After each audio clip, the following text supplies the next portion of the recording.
Hi everybody, I am Rupa, working as Assistant Professor in Chevrolet Engineering College in the Department of Electrical and Electronics Engineering. I am dealing the subject renewable energy sources. Today's topic is heat transport system.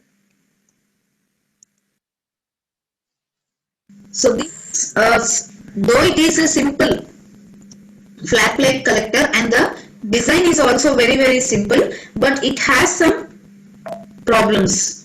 What are the problems we will see now? So depending upon the design, we are having some problems. These problems arises in cold weathers.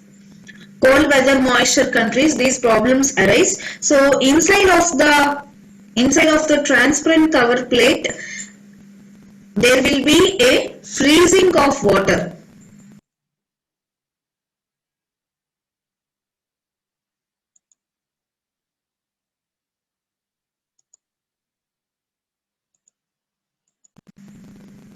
And the problem with this design is in cold weather, moisture may condense on the inside of the transparent plate. Okay, moisture also condenses on the inside of the transparent cover plate. So this moisture which condenses decreases the transmission of solar radiations. Though it is very effective heat transport medium, water we are using as an effective heat transport system, but we are having some drawbacks. So what are the drawbacks we will see now? First one is freezing. So water gets freezed in the collector tubes in cold climates. This is especially done in nights because we do not use water for a periodic times. So they will get freeze in the collector tubes during nights. So for preventing the freezing, we can add ethylene glycol to this water, but this increases complexity of heating systems. And this is also a less effective than water for heat removing in the absorber. Heat will not be removed in the absorber so much easier when ethylene glycol is used rather than water. Okay, so if you add if you add this ethylene glycol as an anti-freezing element, it increases the complexity because the heat will not be transferred so much easily. So in some cases, water is drained from the collector tubes. If freezing is expected, water is drained from the collector tubes, but it is difficult to refill all the tubes in the morning. It is a big task. Another problem is due to corrosion. So the continuous using of tubes with the water the tubes will be corroded. And if you refill this water at the night times, it is filled, the empty tubes are filled with the air, it increases the rate of corrosion. So in evaporating the water, again it increases, it is filled with the water and it is drained. The water is drained out at night, so some moisture will be present in the tubes. So if this moisture is combined with the oxygen in the air and filled with the air, it increases the rate of corrosion. So this corrosion problem can be minimized by using copper tubes, but it is somewhat costly. And economically we can use aluminium as for tubes. But these aluminiums, though these aluminiums are is less expensive, if the water in the aluminium tubes are periodically undergo chemical treatments. Okay, periodically we have to give water a chemical treatment if you use aluminium tubes.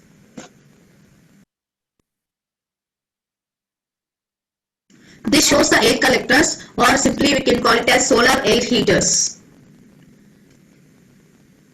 So figure shows that this is a flat plate collector where air is used as a stream. Here air is heated by backside of the collector plate. By backside of the collector plate, the air in the middle is heated. Here fins are attached to plate to increase the contact surface. These fins are attached to increase the contact surface. Backside of the collector is usually heavily insulated. This insulation is done by a material, mineral wool or some other materials we can use. but these are heavily insulated. The favorable orientation for the collector for heating oil is only in the facing due south. And south also, this inclination angle to the horizontal will be equal to latitude 15 degrees plus. Air is less used when compared to water, but it has some advantages moreover than water.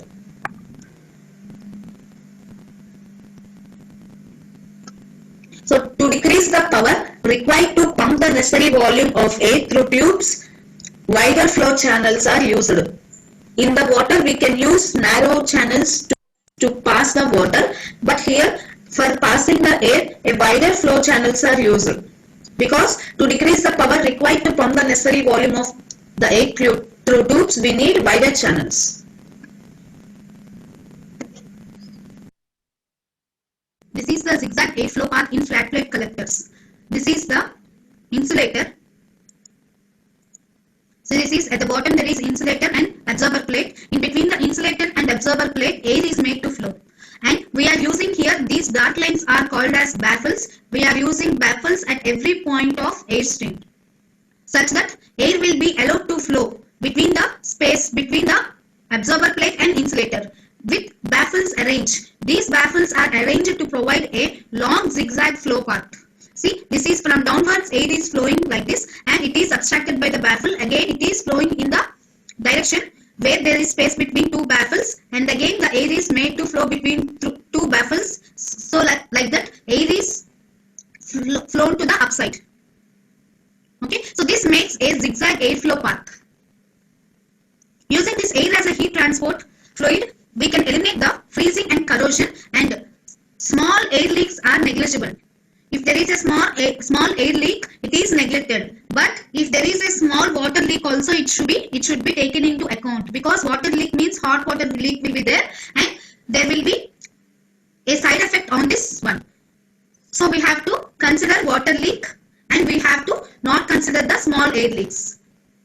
This heated air can be directly used for space heatings without any transport or without any form of change of energy. This heated air can be used directly for space heating. But other than water, these are having some drawbacks. This air heating is having some drawback. The first one is we are using large duct sizes, so higher flow rates are needed for pumping the powers. Higher flow rates are needed, and these large ducts also are costly.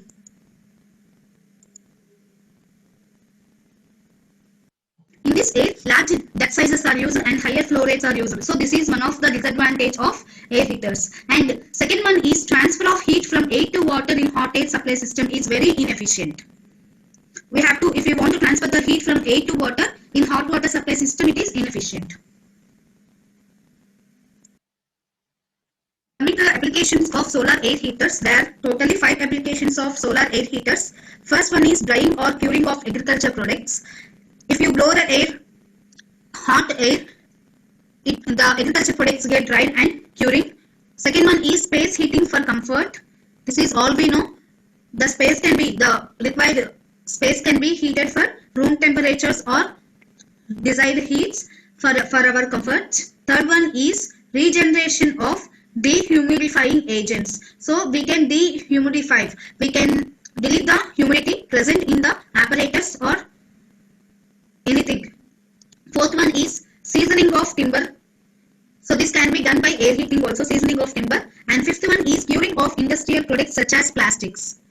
We can mold the plastics or we can mold them into any shapes using these air heaters in industrial products. So various types of applications are there for these solar air heaters.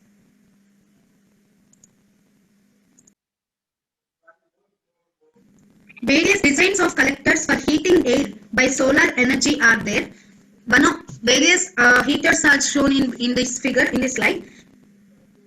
In all the various designs, air is passed in contact with a black solar absorbing surface. Example we are taking as finger plates or ducts. And these are corrugated, these are folded or ruffled plates of various materials are used. Any type of material of these plastic materials or glass materials or various types of materials are used, and this several layer of metal screenings and overlaps glass plates are used here. So in various designs, these are the used one. And flow is also straight. This flow is straight through serpentine above or below on both sides of the observer plates or through a porous observer materials. Actually, basically air heaters are of two types. First one is non-porous observer and second one is porous observer. So in this figure we are seeing non-porous type of air heaters. So coming to this non-porous observers, air stream does not flow the observer through the observer plate. Okay, so here air stream is not allowed to flow through the observer plates. Air flows above or behind the observer plates. Right? It is not passed through the observer plate. It is made to pass above or behind the observer plate. Whereas in porous observers, it includes slit and expanded material, or expanded some metal is taken.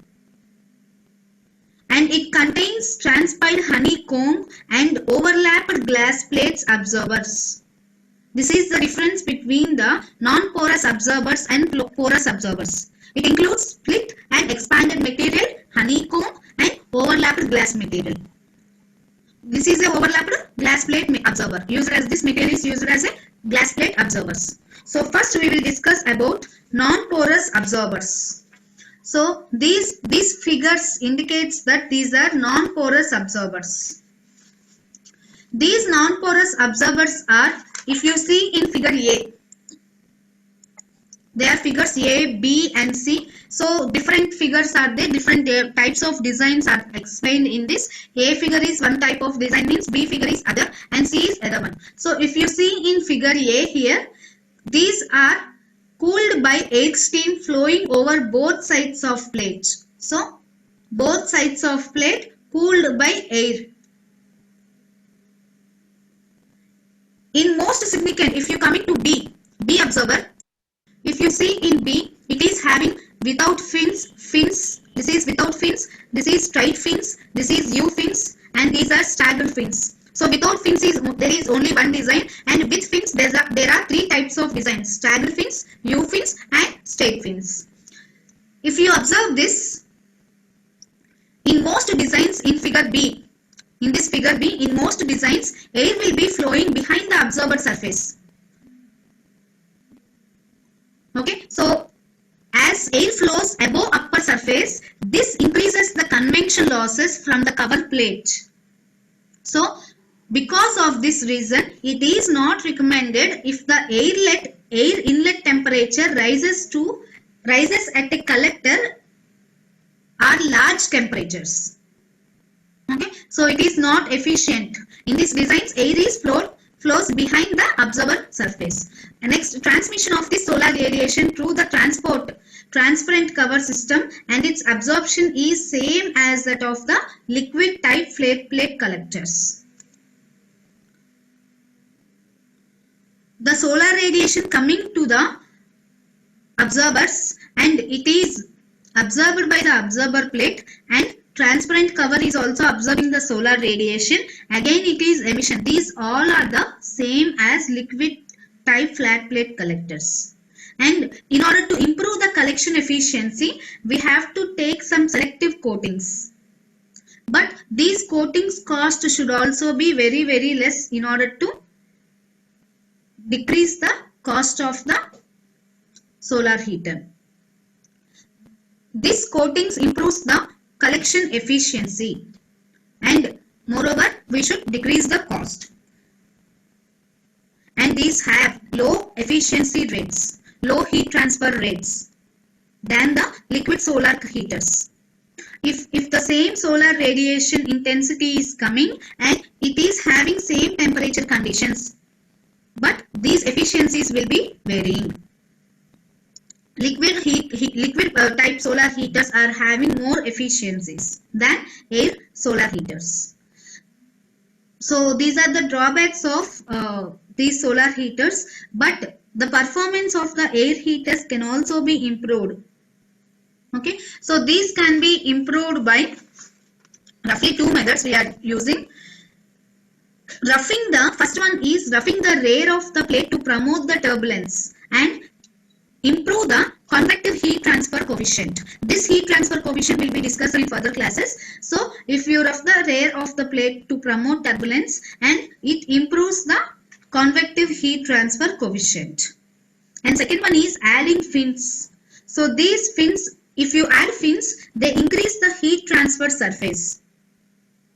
And if you add fins, turbulence is also increased, which enhances the convective heat transfer. It makes very easy to heat transfer if you add fins. FINS fins. So a solar collector, see in figure C, a solar collector with V coagulated copper foil is shown in C here. So this is a V coagulated copper foil. Coagulating means foldings.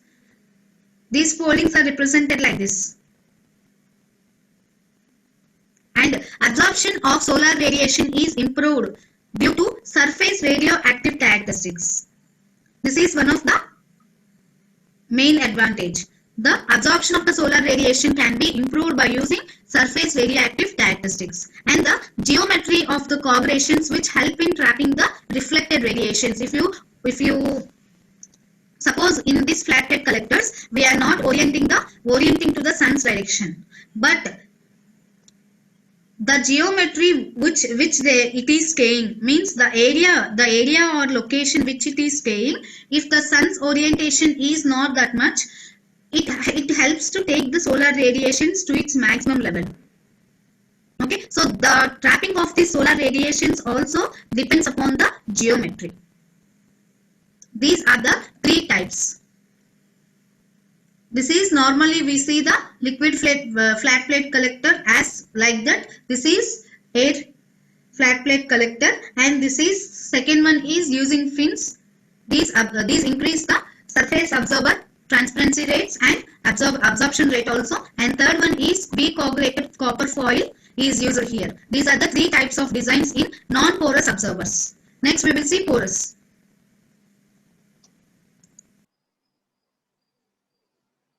These are the sketches of porous absorber type air heaters.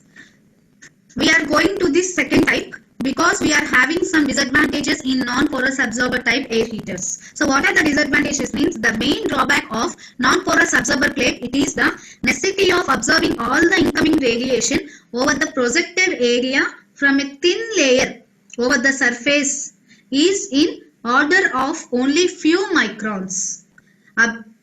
Obviously, if you observe the maximum solar radiation coming from the sun also, a thin layer, it is a thin layer usually here, and it will be in order of few microns. That means from sun we are getting 10 micrometers wavelength. And if you observe that full maximum solar radiation is absorbed, and for giving back it uses only 5 micrometers. But it is this absorption rate in non-porous absorbers is less than these 5. Okay, this is the main drawback of non-porous absorbers. So if you use the coatings, selective coatings, if you use selective coatings means which are selected, which are some selected materials are selected, some materials are selected, and these materials are coated over the glass plate so that they increases the absorption rate. So unless selective coatings are used, radioactive losses from the absorber's plate are excessive. Unless we use this, the radioactive losses going into the atmosphere from the absorber plate are more.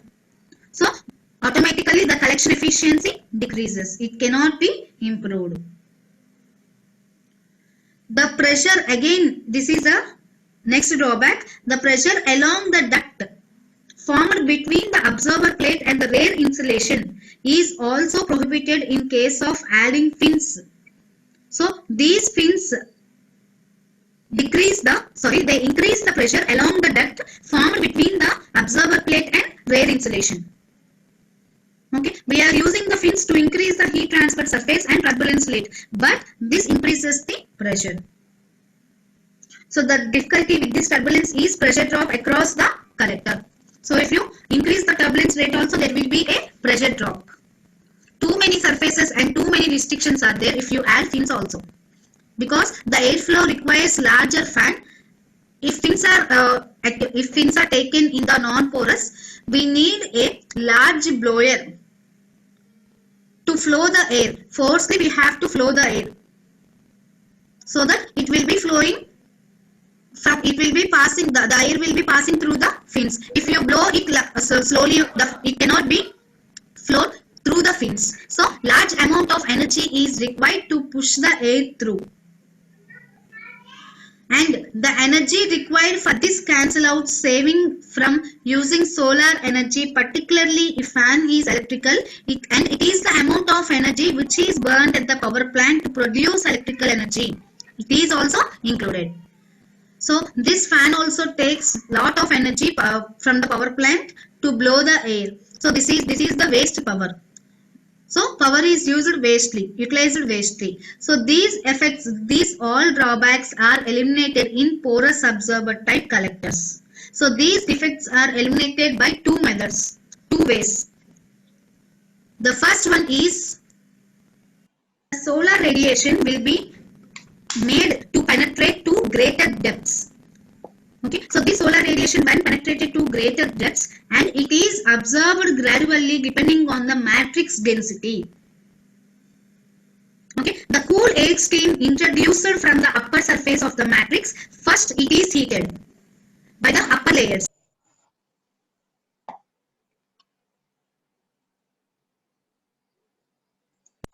which are cooler than the bottom layers. And next, the air stream warms up while transversing the matrix layers. While it is going through the matrix layers, the air gets heated. So lower matrix layers are hotter than the upper ones. So the air stream can effectively transfer heat from the matrix. As the air goes on to the lower matrix, the temperature increases here. So lower matrix layers are hotter than upper ones. Upper ones are cool, and when you go to the lower matrix, the air will be heated, and it can be effectively transfer heat from the matrix. So improper selection of matrix porosity and matrix porosity also, porosity and porosity quality, and the pores of the matrix should also be properly selected, and thickness should also be properly selected. If you improperly select those porosity and thickness of the matrix, it reduces the efficiency of this absorber type air heaters. And we should take proper selection of number of matrix layers also. And if you go on adding the matrix layers, beyond the optimum, the solar radiation cannot be more efficient because the heat cannot be trapped in the matrix. And the pressure drop for the matrix is usually lower than non-porous absorbers with flow behind the plates, since flow per unit cross section will be much lower.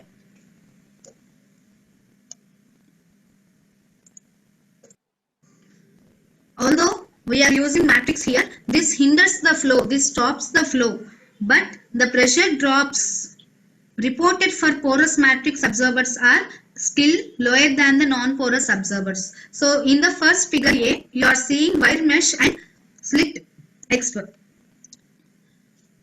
These are the two types of matrix used here, slit or expanded metal here. Some metals are used here, and wire mesh is used as a matrix. And this solar heating can also be done by second one, B, honeycombs. By using honeycombs also, air can be flowed from top to bottom, and when the air flows from top to bottom, it gets heated. See, the solar air heating utilizes a transpired honeycomb. It is also very favorable form of pressure drop standpoint, since the flow's cross section is much larger, because in the matrix the cross sections will be lower. Here somewhat pressure will be dropped than the non-porous absorber type air heaters, but here in honeycomb matrix we are taking large cross sections, large flow cross sections. So here still pressure will be reduced. A scientist called Wheeler has suggested a method for using crushed glass layers to absorb solar radiations, which heats the air. So this is seen in figure C. Here broken glass absorbers are taken. So the porous bed is made with a broken bottles, and these broken bottles are made to form in layers. In layer type, these broken glass materials are taken. This is suggested by a Wheeler, scientist called Wheeler. Okay, so at the bottom we see that the glass is of dark color. At bottom we are taking dark glass, and at the top we are taking clear glass. So this may be readily used for agriculture drying purposes with minimal expenditure. This expenditure also very less. This can be directly used for the agriculture drying process. Okay, so if you spot out the figure D, this is overlapped glass plate air heater. It is considered as one of the form of porous matrix. Although overall flow direction is along the absorber glass plates instead of being across the matrices. So the plate and air stream temperature increases gradually here. Along with the collector, the plate and air stream temperature increases gradually step by step. And they also increases from top to bottom, across the top to bottom also. The thermal losses will be significantly reduced here in this type. Okay, the pressure drop is also significantly less when compared to the non-porous flat plate absorbers design. This is more effectively used than non-porous. Now we will see the applications of solar air heaters. The first application is heating buildings. So solar air heaters use roof or wall or windows mounted solar collectors to heat the air that passes through them. This solar collector must be mounted on a south-facing roof or wall. There it gets full sun exposure. That is, it is not obstructed by trees, tall buildings or any other shade procedures. So smaller window units can be mounted under a sunny south-facing window. This type of solar air heaters extends through the windows, so you would not need to install any ducts or vents to enable airflow. These simple direct transfer systems do not store heat, so they do not work at night or on cloudy days. This is the application of heating buildings. Second one of application is it is used for drying agriculture procedure and lumber. This is the main application for solar energy in southern Mediterranean countries. In agriculture, it is the drying of agriculture crops. So the optimization of dryers necessitates complete knowledge of whole drying process. Thus, this leads to energy savings and avoid environmental problems by using these type of renewable energy sources. So we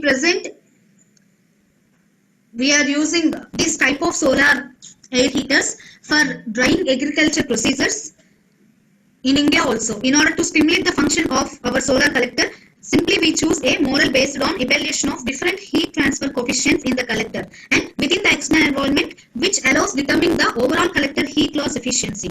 So mainly we use these. There are types of solar heaters there. Firstly, our purpose was to calculate the fluid outlet temperature, the output energy used, and thermal efficiency as a function of ambient temperature, incident solar radiation, wind speed, and air mass flow rate. After all these calculations, we take the type of design used for our drying process. So the present suggested model's results demonstrated that the air heater has paid off since we can attain the temperature on the order of 80 degrees Celsius at the fluid outlet and 60% in thermal performance.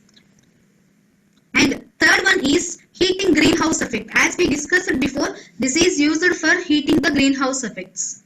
And fourth one is air conditioning building utilization desiccant beds or absorption refrigerator process. Substances that remove moisture from the air are called as desiccants. The most widely used desiccant are probably when we buy a new bag or new plastic items, we see a silica gel there. So this removes moisture from the air. So this is one of the popular desiccant we are seeing in our daily life. So the most widely used desiccants are silica gel. It is a kind of porous glassy substance that absorbs moisture under the right conditions. So when it is used in conditions that are fatally flawed in that they work best at room temperature, not at all the much higher temperatures often found in containers. So dry air container desiccants are specially designed. These are specially designed and formulated with food grade integrates for shipping containers, these are based on calcium chloride. They have a vigorous absorption over